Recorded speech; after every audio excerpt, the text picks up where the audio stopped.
Hey everybody, check it out. What's up? It's Hercules Porsche's professional intro. Yay! Hey, what's up everybody? It's Heracles Porsche here, also known as Gildenlock. I hope everybody out there in internet land is having a wonderful day. And we have a topic for today's discussion. The topic is KD ratios in video games, more specifically first-person shooter video games. Most modern first-person shooters, they're getting auto-calculated now. You might be able to hand calculate them on some of the older ones, but for those of you guys who don't know what a KD ratio is, uh, it's basically just, you calculate a number. You take the number of times you killed another player, and then you divide that by the number of times you died, and then you get a number pops out, and that's your KD ratio. And you can measure that over the course of a game, or much more importantly, you can measure it over the course of your absolute entire career that you've ever played a game. And it's used, by players as a sort of measuring stick for performance. It's used as a measuring stick for themselves.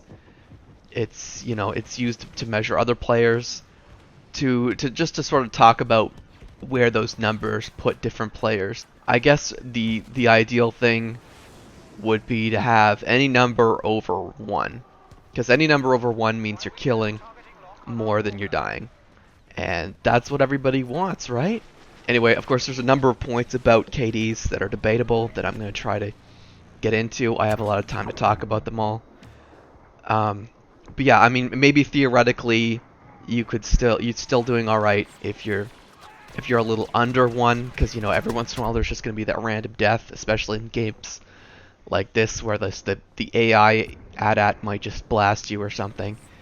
And but a lot of competitive players would not be happy with only a 1.0 KD ratio. In fact, they would need a 2D KD ratio in order to be happy with their performance and consider themselves a competitive player. And that's actually roughly around the level that most players, competitive players, shoot for. That they start, it's roughly the level people start broadcasting what their KD ratios are.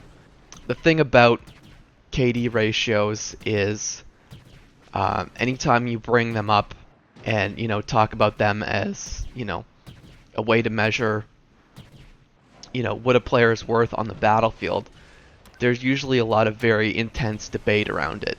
Some people's opinions of KD are that it's absolutely everything. There's no way you could expect a player to be worth anything who didn't have a good KD. They might put that number in different places, but they'd be like, yeah, if you don't have a good KD, you're not a good player, period. And other people might totally be might have the totally different opinion. They might think that KD ratio it's complete opposite. KD ratio is a completely worthless way to measure how good a player is on the battlefield. They might bring up a bunch of different points. Like, for instance, as you've seen in this game, I've grabbed a couple AT tokens already that lets me pretty much kill a bunch of other players with impunity. So, and there could be other equivalents to that in other games. Not quite as dramatic, but you could be that player who always knows where the rocket launcher is, or something like that.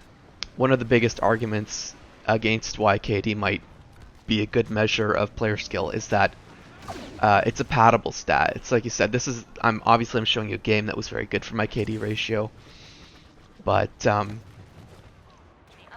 yeah, if you know where to go in order to grab some kind of significant advantage over other players, then you're constantly raising your KD ratio. It could go the other way as well. If you're in a game, you're going to be against a lot of really difficult players, you might back out. But anyway, yeah, this game is a pretty good example of something that could kind of be seen as, stat padding. We grabbed 3 AT-AT tokens over the course of this game.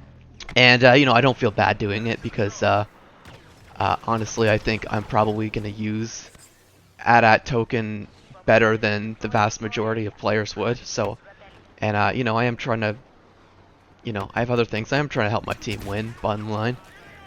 But my KD is definitely benefiting from being the guy who's always doing that. So this serves as a great example of... Oh, and there's Boba Fett.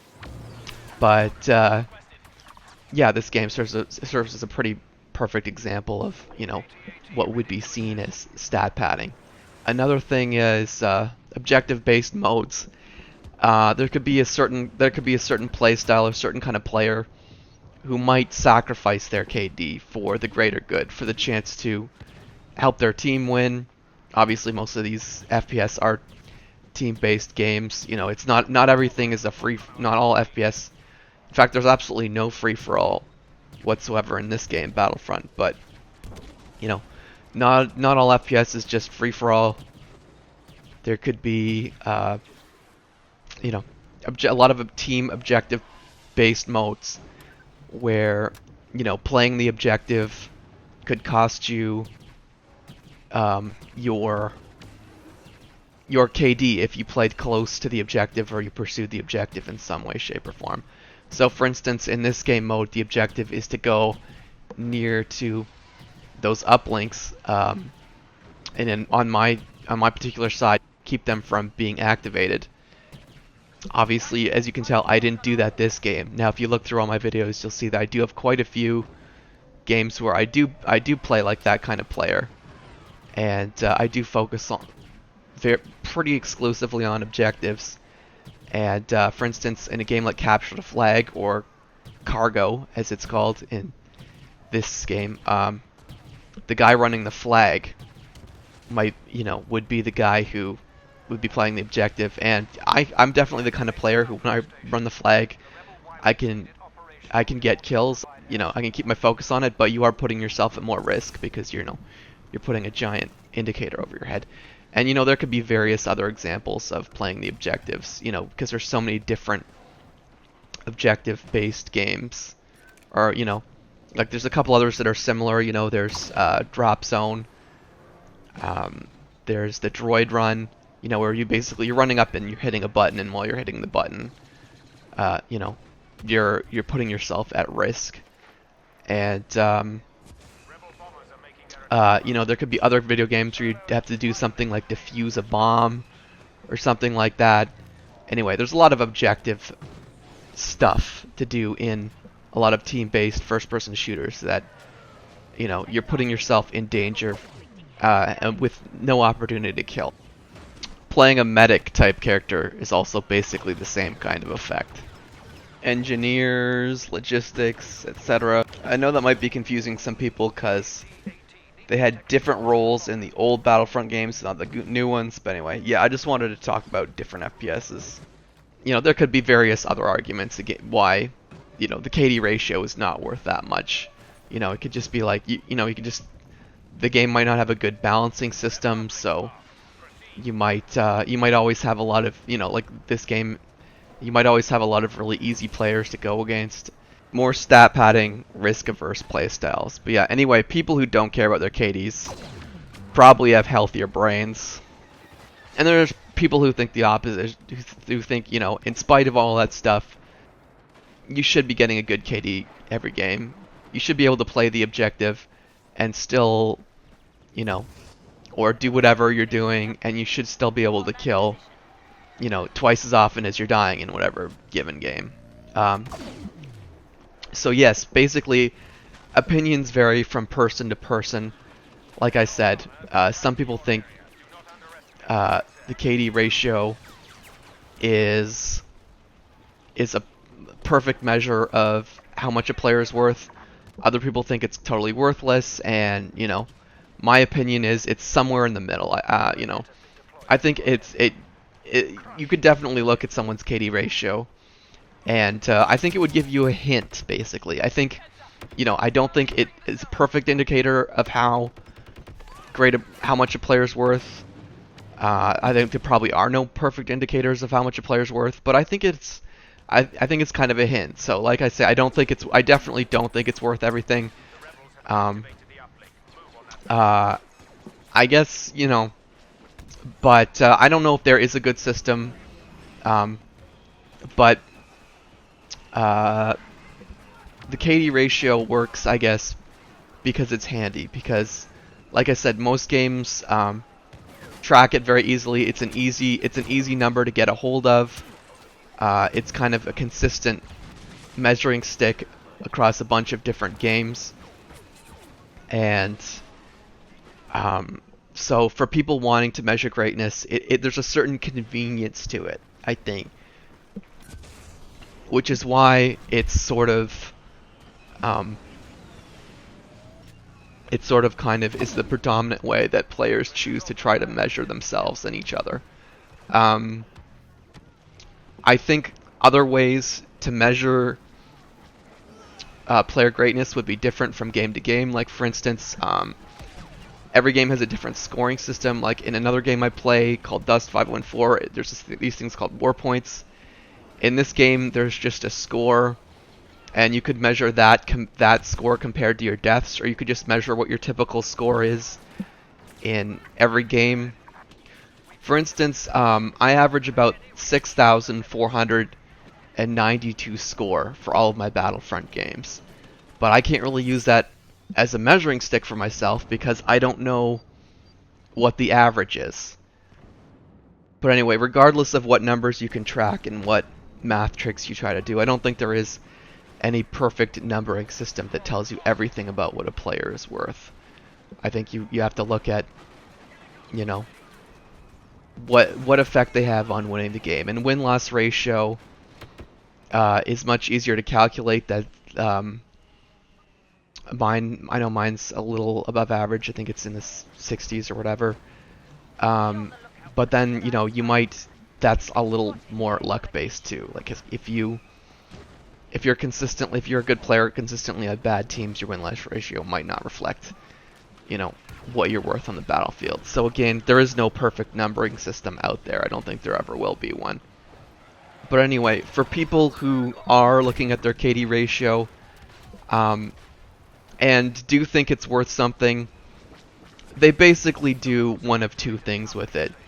Either A, they're just loners, or I don't mean loners as in they never talk to anyone on the internet. I mean they're just loners as in when they game, they don't generally network and run in as pack, and they just have it there basically to brag. They might hop on Reddit or IRC or a forum or some other game boards, and they'll talk about it basically just because they enjoy bragging. And because people enjoy bragging even when it has absolutely no chance of impressing the opposite sex, they still do it. I don't know, people are strange like that. But and the other reason people want to have KDs, which I think is a lot more significant, is because they want to find other competitive players, and that to me is the much more interesting reason to try and get a good KD. And that is something I want to do even if I know that KD ratios aren't the absolute best way to measure a player's worth. So full disclosure, my KD ratio right now is about 1.85. So, and that's just for Battlefront. I'll talk about other games later.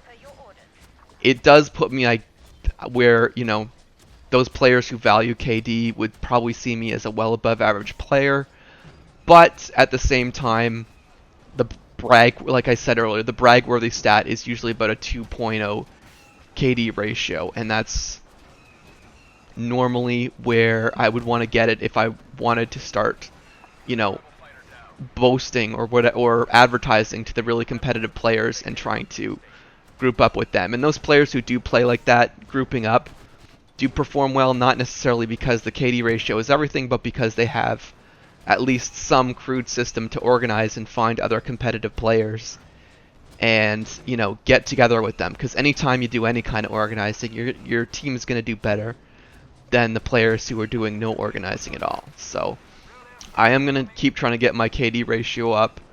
I think it was about just under 1.4 when I first looked at it, and like I said, now it's gone up 4 points since I started paying attention to it, because I have paid attention to it.